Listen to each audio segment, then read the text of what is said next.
retort. I'm not worried, I'll follow reward. You pop my head open like a gun. And pop his head open like a gun.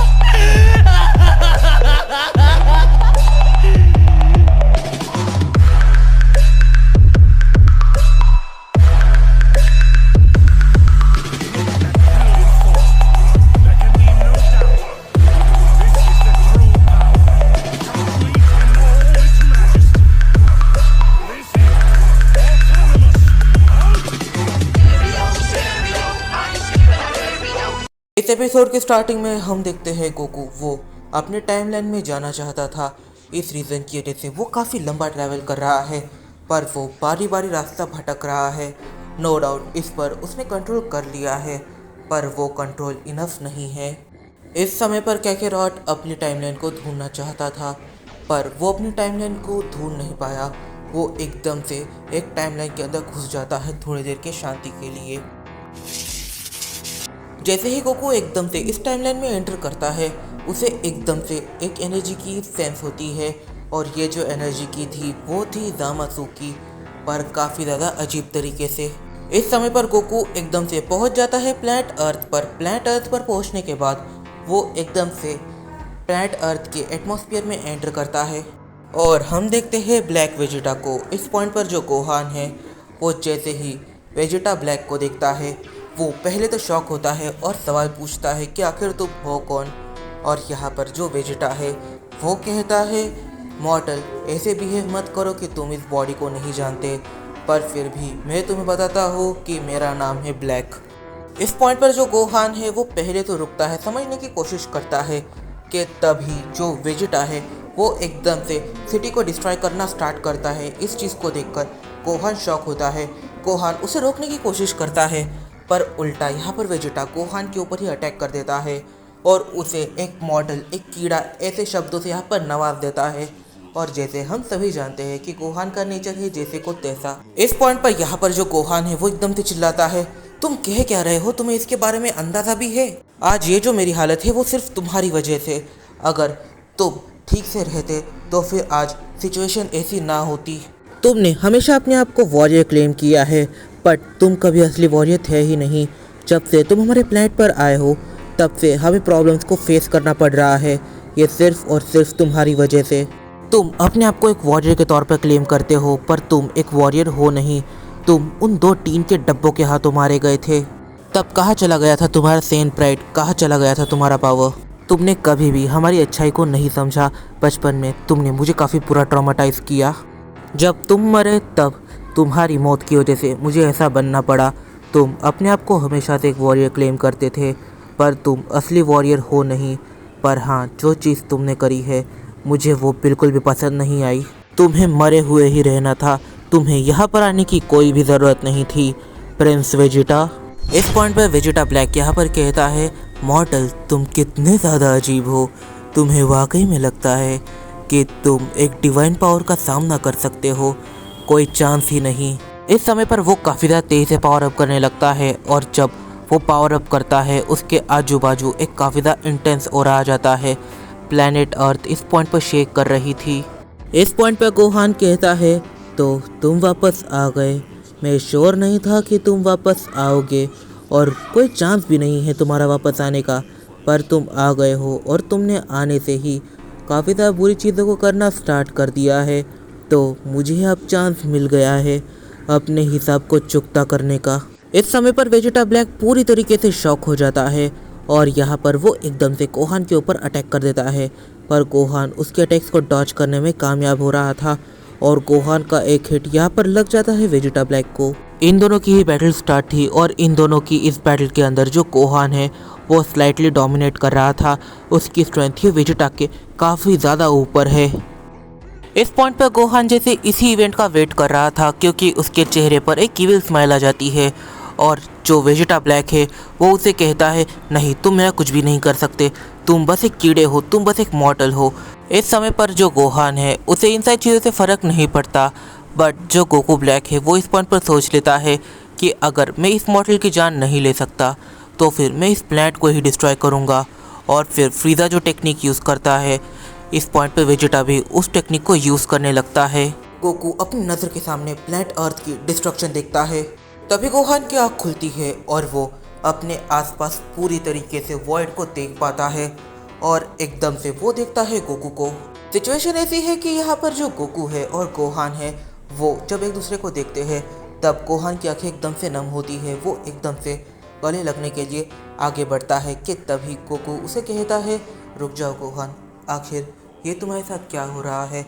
आखिर तुम्हारे timeline में हुआ क्या? मैं तुम्हारे दिमाग को नहीं पढ़ना चाहता, तो तुम मुझे खुद बता दो। इस पॉइंट पर जो गोहान है वो एक्सप्लेन करता है कि उसके टाइमलाइन में क्या क्या हुआ। इस पॉइंट पर यहाँ पर जो गोकू है वो गोहान से सारी ही चीज़ें सुनने के बाद एकदम से सवाल पूछता है, मतलब कि तुम्हारे टाइमलाइन में विडल से नहीं मिले। इस पॉइंट पर गोहान को विडल कौन है इसके बारे में तक नहीं पता था और गोकू यहाँ पर सवाल पूछने लग जाता है। वो कहता है, मतलब कि ट्रंक्स और उसकी मदर बुल्मा इन दोनों की डेथ तभी हो गई थी जब एंड्रॉइड्स आ गए थे और वेजेटा उन्हें नहीं बचा पाया। इस पॉइंट पर गोकू एकदम से सोच में पड़ जाता है। वो सोच में इस रीज़न की वजह से पड़ा क्योंकि यहाँ पर अब काफ़ी उल्टी चीज़ें होने वाली थी। 12 यूनिवर्सेस में से किसी भी यूनिवर्स में मॉर्टल नहीं है सिवाय यूनिवर्स 7 और यूनिवर्स 7 के अंदर भी सिर्फ एक मॉर्टल है और वो है गोहान। इस पॉइंट पर गोकू यहाँ पर जानता है कि सिर्फ एक मॉर्टल के लिए पूरे के पूरे मल्टीवर्स को रखने का कोई भी फ़ायदा नहीं है क्योंकि यहाँ पर मॉर्टल्स ही नहीं हैं। तो ओमनी किंग और ग्रैंड मिनिस्टर ये दोनों ही सारी चीज़ों को इरेज कर देंगे और गोहान की लाइफ वैसे ही चली जाएगी इरेज होने की वजह से। तो ऐसा ना करके कुछ अलग किया जाए। गोकू गोहान से कहता है, गोहान तुम एक काफ़ी ज़्यादा यंग कैंडिडेट हो और तुम इस पॉइंट पर एक सैन हो। मैं नहीं चाहता कि तुम्हारी डेथ हो जाए। गोहान कुछ भी नहीं समझ पा रहा था। गोकू यहाँ पर कहता है कि ओमनी किंग ये एक ऐसी चीज़ है जिसके बारे में तुम्हें आइडिया भी नहीं है। वो चाहे तो तुम्हारे यूनिवर्स को इरेज कर सकते हैं और हाई चांसेस है कि ओमनी किंग तुम्हारे यूनिवर्स को इरेज कर दे क्योंकि यहाँ पर तुम सिर्फ अकेले मॉर्टल हो। ये सारी चीज़ें गोहान के सर के ऊपर से जा रही थी पर फिर भी वो एक बार हाँ में सर हिलाता है और उसके हाँ में सर हिलाते ही गोकू एकदम से उसे काफ़ी ज़ोर से पकड़ता है और उसे पूरे के पूरे मल्टीवर्स से इवन तो इस टाइमलाइन से ही कट आउट कर देता है। अगर इस टाइमलाइन को कुछ भी हो जाए या फिर इसका यूनिवर्स इरेज हो जाए तो फिर भी गोहान को कोई भी फ़र्क नहीं पड़ेगा और वो उसे लेकर चले जाता है एक अलग ही लोकेशन पर। इस पॉइंट पर जो गोकू है वो गोहान को सारे ही टाइमलाइन से काफ़ी ज़्यादा दूर लेकर चले जाता है जहाँ पर टाइमलाइंस बिल्कुल भी एग्जिस्ट नहीं करती और वो वहाँ पर एक प्लैनेट को बनाने लगता है। और ये जो प्लैनेट है ये काफ़ी ज़्यादा अजीब प्लैनेट है क्योंकि इसका एटमॉस्फेयर पूरी तरीके से अर्थ की तरह था। गोहान और गोकू दोनों ही इस प्लैनेट पर उतरते हैं। इस पॉइंट पर गोहान कहता है, ये प्लैनेट काफ़ी ज़्यादा बड़ा है, यहाँ पर कितने लोग रहते हैं? गोकू रिप्लाई करता है कि यहाँ पर सिर्फ तुम हो। गोकू गोहान से कहता है, गोहान तुम थोड़े टाइम यहाँ पर रुको, मैं तुम्हारे लिए एक साथी को लेकर आऊँगा। तुम लोग में भी अपनी एक अलग ही दुनिया यहाँ पर बसा सकते हो। अब मैं नहीं जानता कि तुम लोग यहाँ पर सर्वाइव कैसे करोगे पर मैं तुम दोनों की हेल्प ज़रूर करूँगा। और यहाँ पर गोकू एकदम से चले जाता है। वो गोहान के सामने से टेलीपोर्ट करता है। फिर गोकू एकदम से टेलीपोर्ट करता है। उसके टेलीपोर्ट करने के बाद गोकू को फाइनली रियलाइज़ होता है कि काफ़ी सारी चीज़ें हैं जो वहाँ पर हो सकती है, जैसे कि अगर वो दोनों मॉर्टल रहेंगे तो वो एक दूसरे की जान ले सकते हैं और यहाँ पर वो जान बचाना चाहता था ना कि जान लेना चाहता था। इस रीज़न की वजह से वो डिसीजन लेता है कि जब वो फिर एक बार वहाँ पर जाएगा तब वो वहाँ पर कुछ स्पेल्स को कास्ट करेगा। इस पॉइंट पर एक काफ़ी ज़्यादा अजीब चीज़ होती है। गोकू यूनिवर्स 6 की उस फीमेल सैन को रेस्क्यू कर वहाँ पर लेकर आ जाता है। उसकी हालत जितनी बुरी थी उतनी बुरी थी। इस पॉइंट पर वो मेंटली ड्रेंज होने की वजह से उसे कुछ भी समझ नहीं आ रहा था। इस पॉइंट पर गोकू गोहान को उससे इंट्रोड्यूस करता है और यहाँ पर गोहान उससे बात करने की कोशिश करता है पर दोनों ही एक दूसरे की लैंग्वेज नहीं समझ पाते। गोकू गोहान को एक ऐसी पावर देता है जिस पावर की मदद से वो इस मल्टीवर्स की सारी ही लैंग्वेज को बोल सकता है और उसे समझ सकता है और इसकी वजह से गोहान समझ जाता है कि वो फीमेल कैरेक्टर इस पॉइंट पर मेंटल ड्रेंज है क्योंकि वो कुछ भी बोल रही है। वो दोनों इस दुनिया में सर्वाइव कर सके इस रीज़न की वजह से गोकू उन्हें एक ऐसा बर्तन देता है जिसके अंदर इन्फानाइट फूड हो और वो वहाँ से निकल लेता है। गोकू को लगता है कि अब ये दोनों यहाँ पर रह सकते हैं। जैसे ही गोकू उस जगह को छोड़ता है वैसे ही गोकू एकदम से रियलाइज़ करता है कि वो वापस वहाँ पर अब नहीं जा सकता। इसके पीछे काफ़ी बड़ा रीज़न है। गोकू को कहीं पर भी जाने के लिए कोऑर्डिनेट्स चाहिए होते हैं। अगर कोऑर्डिनेट्स नहीं हैं तो फिर वो कैरेक्टर्स के ऑरा का यूज़ कर सकता है जो उस टाइमलाइन में है। उस टाइमलाइन में गोहान तो है, पर उस गोहान जितने पावरफुल बाकी गोहान भी एग्जिस्ट करते हैं बाकी टाइमलाइंस के अंदर। और वहाँ पर अगर वो फीमेल कैरेक्टर ना होती तो गोकू के लिए वहाँ पर टेलीपोर्ट करना कोई बड़ी बात नहीं होती।